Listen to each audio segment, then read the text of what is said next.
देखिए, बिहार में विधानसभा चुनाव है और उस चुनाव के मद्देनज़र जो है तमाम तरह की सियासी घमासान भी बिहार में देखने को मिल रहा है। देखिए, एक चिराग पासवान को लेकर के यह जो है पार्टी कार्यकर्ताओं का कहना है, जो चिराग पासवान चुनाव लड़े, हम लोग समर्थन करेंगे, हम लोग चाहते हैं चिराग पासवान चुनाव लड़े। इससे पहले भी चिराग पासवान ने कहा है कि बिहार हमें बुला रहा है और उसके बाद उनके जीजा अरुण भारती जी ने स्पष्ट कर दिया है, जो चिराग पासवान बिहार से ही चुनाव लड़ेंगे और समान सीट से लड़ेंगे। इसके बाद से बिहार में सियासी घमासान देखने को मिल रहा है। तेजस्वी यादव एक निजी चैनल को दिए गए इंटरव्यू में उन्होंने कहा, जो अगर आपको चुनाव लड़ना है या अगर आपको मुख्यमंत्री बनना है तो स्पष्ट कहिए, नहीं तरह घुमाने की क्या बात है। हमारे साथ संपादक एस के राजीव जी हैं, उनसे जुड़ेंगे, जानेंगे कैसे देखते हैं ये जो पूरा प्रकरण है, इसको कैसे देखते हैं सर आप? अंशु, एक बड़ी अच्छी पंक्ति है जी। जिंदगी तूने कब्र से भी कम दी है जमी, पैर फैलाऊं तो दीवार से सर लगता है। असल में ये मैं इसलिए कह रहा हूं इन पंक्तियों को क्योंकि चिराग पासवान लगातार, आपको मैं 2014 लिए चलता हूं। 2014 में चिराग पासवान जब यहाँ पटना में आए थे रामविलास जी के साथ, तो रामविलास जी ने एक पीसी किया था और उसमें उन्होंने कहा था कि मैं चिराग को धन्यवाद देना चाहता हूं कि चिराग मुझे मोदी जी के साथ लाए।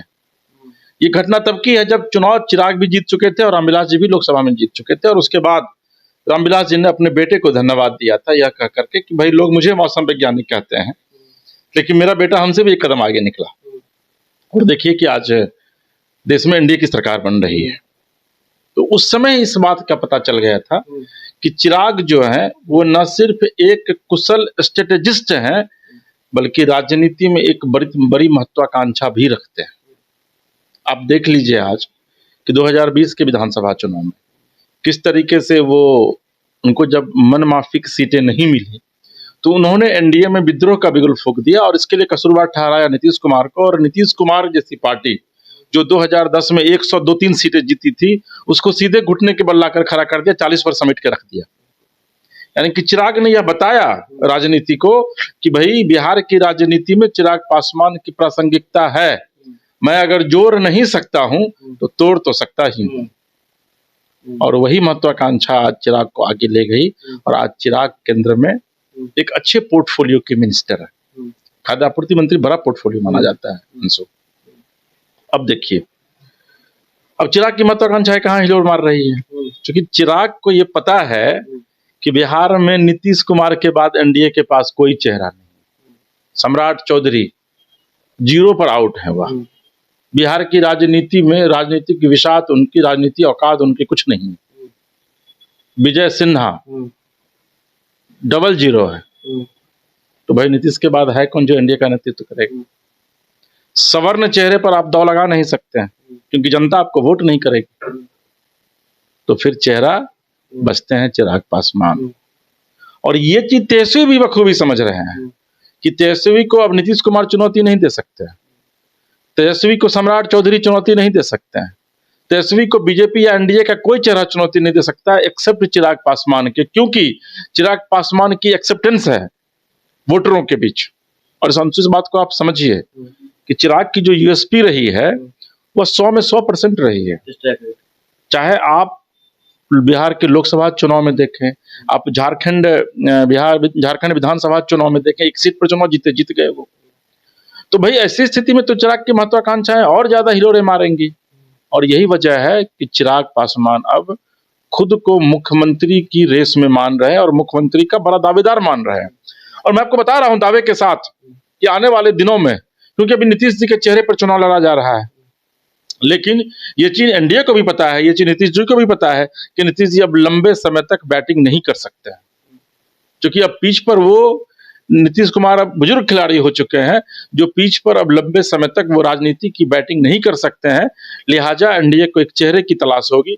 चिराग पासवान इसीलिए अभी से न सिर्फ अपना भाव खा रहे हैं बल्कि भाव बढ़ाने की भी कोशिश कर रहे हैं। दो सवाल है सर यहाँ पर। एक सवाल ये बनता है, क्या बीजेपी चिराग पासवान को प्रमोट करेगी, सीएम चेहरा स्वीकार करेगी? ये एक महत्वपूर्ण सवाल है। देखिए, बीजेपी अभी करेगी या नहीं करेगी ये कहना थोड़ी जल्दबाजी है, क्योंकि अमित शाह का भी एक बयान आया हुआ था परसों, उन्होंने एक अंग्रेजी अखबार को इंटरव्यू दिया था। उसमें जब उनसे पूछा गया कि भाई बिहार में क्या एनडीए चुनाव साथ लड़ रही है, तो उन्होंने कहा कि बिल्कुल लड़ रही है और नीतीश जी के नेतृत्व में हम लोग चुनाव लड़ रहे हैं। लेकिन क्या नीतीश जी मुख्यमंत्री बनेंगे इस पर अमित शाह चुप हो गए। उन्होंने कहा कि चुनाव के बाद, चुनावी परिणाम आने के बाद ही इस पर चर्चा हम लोग करेंगे। यानी एनडीए में सब कुछ फाइनल हो चुका है इसको। ये अमित शाह का बयान नहीं है, यह बयान एनडीए का बयान है, यानी कि नीतीश कुमार ने भी हामी भर दी है। नहीं तो इतना बड़ा बयान आया आज से 2 दिन पहले, और बिहार की राजनीति में अभी तक बबेला नहीं मचा है। इसका मतलब है कि सब कुछ लगभग गोटी सेट किया जा चुका है एनडीए के द्वारा। लेकिन चिराग पासवान मुख्यमंत्री होंगे या नहीं होंगे, इस पर थोड़ा डाउट है अभी, क्योंकि देखिए चिराग को भी थोड़ा और मैच्योर्ड होना पड़ेगा। तेजस्वी यादव मुख्यमंत्री क्यों नहीं बन रहा है? क्योंकि वो भी मैच्योर्ड नहीं है राजनीति में। मुख्यमंत्री राजा होता है, राज्य का सर्वे सर्वा होता है, और वो बिहार जैसे प्रदेश का, जहाँ की आबादी 13-14 करोड़ की आबादी है, जहां से राजनीति एक नई परिभाषा गढ़ने का काम करती है।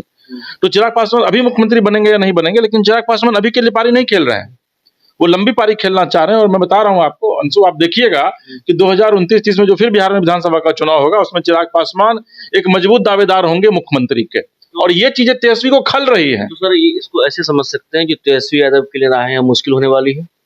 मुश्किल नहीं, बहुत मुश्किल होने वाली है। अगर एनडीए चिराग को थोड़ा प्रमोट कर दे तो तेजस्वी जी समाप्त हो जाएंगे बिहार की राजनीति में, या जान लीजिए। इसलिए कि चिराग पासवान जात की राजनीति नहीं करते हैं। चिराग से आप भी कई बार मिले हैं, मैं भी मिला हूं। चिराग पासवान जात की नहीं, जमात की राजनीति करते हैं। सभी का समर्थन है उनको। मैं वही कह रहा हूं ना कि चिराग पासवान, जब मैं उनसे बातचीत किया था, उनसे मैं 2 घंटा उनके साथ बैठा था, तो उन्होंने कभी भी जाति की बात नहीं की। उन्होंने यह नहीं कहा कि मैं पासवान जाति से, तो मुझे पासवान को प्रमोट करना है।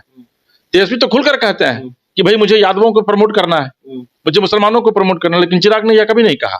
चिराग के आप पूरे स्पीच को निकाल कर देख लीजिए, विधानसभा चुनाव, लोकसभा चुनाव, या फिर जो मीडिया से वो बात करते हैं, जब स्पेशल इंटरव्यू देते हैं उसमें। अगर आप देश के किसी भी कोने में रहते हैं, अगर आप पटना आना चाहते हैं और घर जैसे रहने और खाने का आनंद लेना चाहते हैं, तो एक बार जरूर आए होटल डायमंटन। संपर्क करें 9572759746, 9031859981, 0612400158 एड्रेस अपोजिट विद्या संस्कार school, Ranjan Path, Gola road, Bailey road, Patna 801503।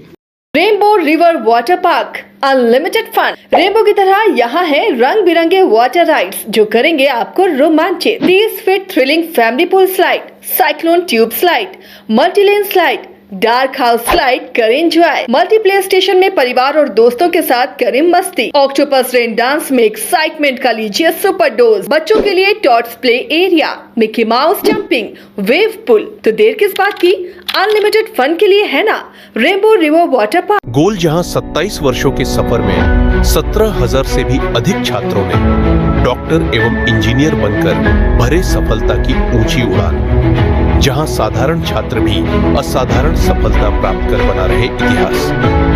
दूरदर्शी शिक्षाविद श्री विपिन सिंह के मार्गदर्शन में मेडिकल एवं इंजीनियरिंग के लाखों छात्रों के लिए आशा की किरण के रूप में गोल्ड रिजल्ट फैक्ट्री